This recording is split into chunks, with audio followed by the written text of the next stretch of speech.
జిల్లాలో రెస్టారెంట్లు, పాల కేంద్రాలు సరైన నాణ్యత ప్రమాణాలు పాటించాలని ఫుడ్ సేఫ్టీ అధికారులు హెచ్చరించారు. జిల్లా కలెక్టర్ ఆదేశాల మేరకు కడప నగరంలోని అన్ని కేంద్రాలలో తనిఖీలు నిర్వహించారు. రాజమండ్రిలో జరిగిన కల్తీ పాల నేపథ్యంలో 6 మంది మృతి చెందిన నేపథ్యంలో జిల్లాలో అలాంటి ఘటనలకు తావివ్వకుండా జిల్లా కలెక్టర్ ఆదేశాల మేరకు జిల్లాలోని అన్ని ప్రాంతాల్లో తనిఖీలు నిర్వహిస్తున్నారు. ఇందులో భాగంగా నగరంలోని వై జంక్షన్ వద్ద గల స్పందన పాల కేంద్రంలో ఫుడ్ సేఫ్టీ అధికారి హరిత ఆధ్వర్యంలో తనిఖీలు నిర్వహించారు. ఈ సందర్భంగా కేంద్రంలోని పాలను శాంపిల్స్ సేకరించి ల్యాబ్ కు పంపించారు.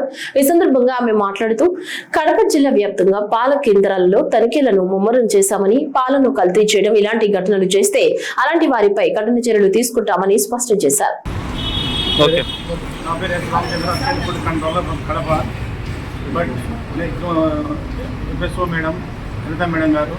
ఈరోజు మాకు ఇచ్చిన సమాచారం ప్రకారము మన కడప జిల్లా కలెక్టర్ గారు, అలాగే మా food safety department food commissioner గారి సమక్షంలో వాళ్ళు చెప్పిన ఆదేశాల మేరకు ఈ పాలలో ఎక్కడైనా కల్తీ జరుగుతున్నటువంటి సమాచారం వచ్చినందువలన మమ్మల్ని కూడా ఈ ప్రతి ఒక్క జిల్లాలో విస్తృతంగా తనిఖీలు చేయమనేసి చెప్పడం జరిగింది. అదేవిధంగా మేము ఈ రోజు నుంచి ప్రతి చిల్లింగ్ సెంటర్స్ కానీ, కలెక్షన్ పాయింట్స్ కానీ, ఎక్కడైనా పాలు అమ్ముకునేటువంటి ప్రదేశాలలో మేము విస్తృతంగా చర్యలు చేపడతాము.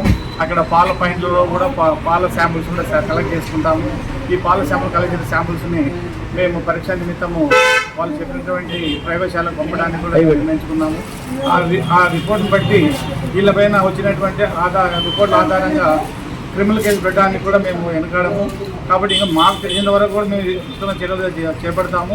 మీ దృష్టిలో ఎక్కడైనా పాల కేంద్రాలు మాకు తెలియకున్నట్టుంటే మాకు ఫుడ్ సేఫ్టీ డిపార్ట్మెంట్ కడపలో ఉన్నటువంటి 7th ఫ్లోర్లో ఉన్నటువంటి కడప ఆఫీస్ కూడా ఇన్ఫార్మ్ చేయవచ్చు.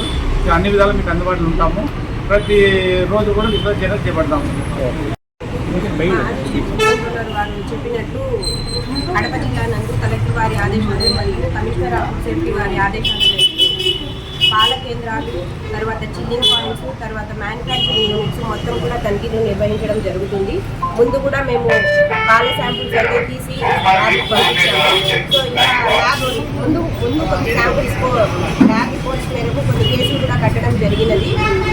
తదుపరి చర్యలు కూడా ఇప్పుడు కూడా మిల్క్ శాంపుల్స్, తర్వాత దాంట్లో ఏమైనా కల్తీ ఏమైనా చేశారా అని పెట్టడం కానీ, క్రిమినల్ యాక్షన్ తీసుకోవడం కానీ ఉంటుందండి.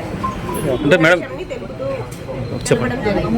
ఎందుకు స్పందించడం లేదండి, మేము ముమ్మరంగా అయితే తనిఖీ చేస్తున్నాము. మా పై ఆఫీసర్లకు అయితే మేము ఎప్పటికప్పుడు రిపోర్ట్ అందజేస్తున్నాం. జరుగుతున్నాయి, తనిఖీలు అయితే జరుగుతున్నాయి. ఇప్పుడు చాలా హోటల్స్ లో కూడా కనీసం నాణ్యత ప్రమాణాలు పాటించడం లేదు మేడం. ఇప్పుడు శానిటరీ కండిషన్స్ వాళ్ళు మున్సిపాలిటీ వాళ్ళు చూసుకుంటారు. మనం ఏదైనా అడల్టరేషన్ ఏదైనా ఉంటేనే మనము అక్కడ శాంపుల్ ఇచ్చేసి 14 నుంచి 20 రోజుల్లో రిపోర్ట్ రాగానే తర్వాత వారి మీద క్రిమినల్ యాక్షన్ అయితే తీసుకోవడం జరిగింది. ఆల్రెడీ ఒక 15 కేసుల వరకు కడప కోర్టులో జరుగుతున్నాయండి. తర్వాత మిల్క్ శాంపుల్స్ గురించి కూడా ఒక 50,000 దాకా పెనాల్టీలు అయితే కట్టించడం జరిగింది. ముమ్మరంగా తనిఖీలు అయితే చేస్తున్నాము. ఈ ఫినాన్షియల్ ఇయర్ నవంబర్, డిసెంబర్లోనే 2 క్రిమినల్ కేసులు అయితే కట్టడం జరిగింది. 5 జేసీ కోర్టులో కూడా వేయడం జరుగుతుంది. సో ముమ్మరంగా తనిఖీలు అయితే చేస్తున్నాము. కొద్దిగా స్టాఫ్ కొరత కూడా కలిగి ఉన్నది. మన కడప జిల్లాలో ఉన్నది ఒక food safety officer, field officer ఉన్నారు అంతే. సో దీని మీద కూడా మా పై ఆఫీసర్లు త్వరలో నిర్ణయం తీసుకొని స్టాఫ్ను కూడా పెంచు. ఎన్ని షాప్స్ రైడ్ చేశారు, ఎంతవరకు? నిన్నటి నుంచి ఇప్పటి వరకు ముమ్మరంగా 15 పాల కేంద్రాలు అయితే తనిఖీలు నిర్వహించడం జరిగింది. ఈ తనిఖీలలో కొంతమందికి లైసెన్స్లు ఉన్నాయి. తర్వాత కొన్ని పాల శాంపిల్స్ అయితే కలెక్ట్ చేయడం జరిగింది. తర్వాత కొన్ని నోటీసులు కూడా ఇస్తున్నాము. హైజీనిక్ కండిషన్స్ లేని వాటిపైన నోటీసులు ఇస్తున్నాము. సో తర్వాత వారికి చెప్పడం కూడా జరుగుతుంది. అవేర్నెస్ లేని వాళ్ళకి అవేర్నెస్ అయితే కలిగించడం జరుగుతుంది.